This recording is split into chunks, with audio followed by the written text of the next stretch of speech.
ഇന്നത്തെ വായന.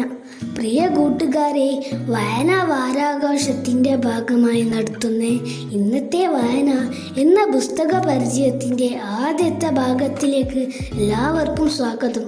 കൂട്ടുകാരെ, നിങ്ങൾക്ക് കഥ കേൾക്കാൻ ഇഷ്ടമാണോ? ഇന്ന് ഞാൻ നിങ്ങൾക്ക് വേണ്ടി ഒരു കഥ പറയാനാണ് വന്നത്. എൻ്റെ കഥയിലെ പ്രധാന കഥാപാത്രം സെജിയോഷ എന്ന കുട്ടിയാണ്. പണ്ടൊരിക്കൽ ഒരു വൃദ്ധനും ഭാര്യയും ജീവിച്ചിരുന്നു. അവർക്ക് കുട്ടികൾ ഉണ്ടായിരുന്നില്ല.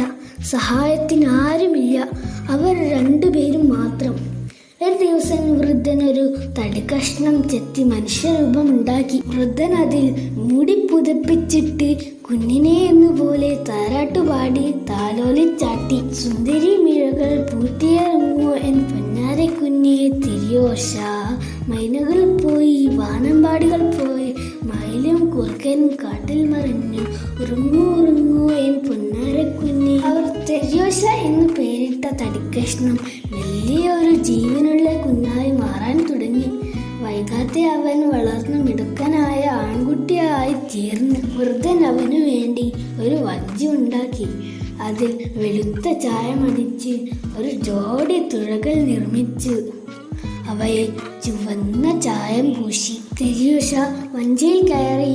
എന്നിട്ട് പറഞ്ഞു, വെളുത്ത കുഞ്ഞു വഞ്ചി, നിറയെ മീനുകളുള്ള ഒരിടത്തേക്ക് എന്നെ കൊണ്ടുപോകൂ. വഞ്ചി അതനുസരിച്ച് അത് തെരിയോഷയെ ദൂരെ നദിയുടെ മറുഭാഗത്തേക്ക് കൊണ്ടുപോയി. തുടർന്ന് എന്നും അവൻ മീൻ പിടിക്കാൻ പോകും. ഉച്ചയാകുമ്പോൾ അമ്മ ഉച്ചഭക്ഷണവുമായി വന്നു കരയിൽ നിന്നുകൊണ്ട് ഉറക്കെ പാടും, മോനെ തെരിയോഷ, വന്നു ഭക്ഷണം കഴിക്കൂ. പാലും തൈരും അപ്പവും തേനും കഴിക്കൂ.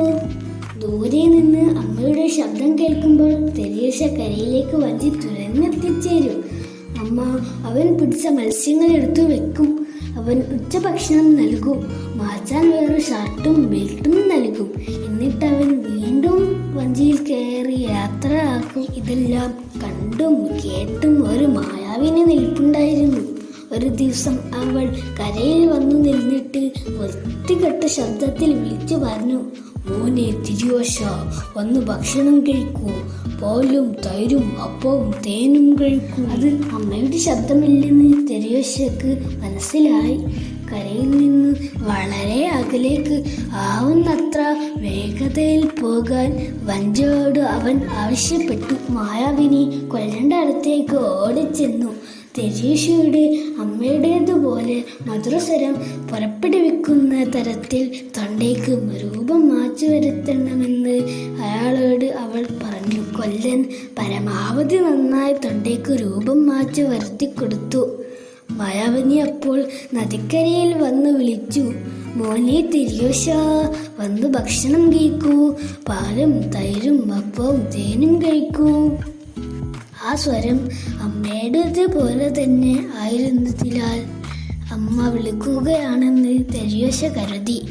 അവൻ കരയിലേക്ക് വഞ്ചി തുരഞ്ഞു. മായാവിനി അവനെ പിടിച്ച് തൻ്റെ സഞ്ചിയിൽ കുത്തി തിരുകി കയറ്റി. എന്നിട്ട് കാട്ടിലെ തൻ്റെ കുടിലിലേക്ക് ചുമന്നു കൊണ്ടുപോയി. അടുപ്പ് കത്തിച്ച് തെരിയോഷയെ പൊരിച്ച് അത്താഴം തയ്യാറാക്കാൻ മകളായ അല്യോൻകയോട് മായാവിനി പറഞ്ഞു. അപ്പോഴേക്കും പുറത്തുപോയി വേറെ ചില ദുഷ്ടത്തരങ്ങൾ അവൾക്ക് ചെയ്യാനുണ്ടായിരുന്നു. അല്യോൻക തീ കത്തിച്ചു. ചൂള നല്ലതുപോലെ ചൂടായി കഴിഞ്ഞപ്പോൾ കോരി കൈയിൽ കയറി നീണ്ടു നിവർന്നു കിടക്കാൻ അവൾ തെരിയോഷയോട് ആവശ്യപ്പെട്ടു.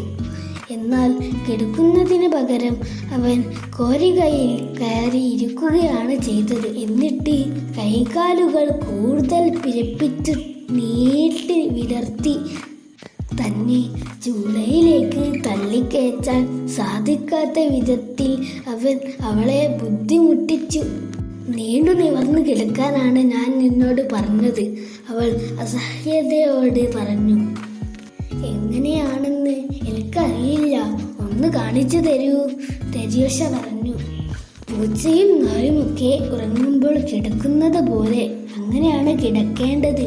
എങ്ങനെയായാലും നീ എനിക്ക് കാണിച്ചു തരണം. അല്യോൻക കോരികയുടെ മേൽ കിടന്ന് തെരിയോഷ പെട്ടെന്ന് അവളെ ചൂളിയിലേക്ക് തള്ളിയിട്ട് അതിൻ്റെ വാതിലടച്ചു കുറ്റിയിട്ടു. പുറത്തേക്ക് ഓടി അവൻ ഒരു പഴയ ഓക്ക് മരത്തിൻ്റെ മുകളിൽ കയറി.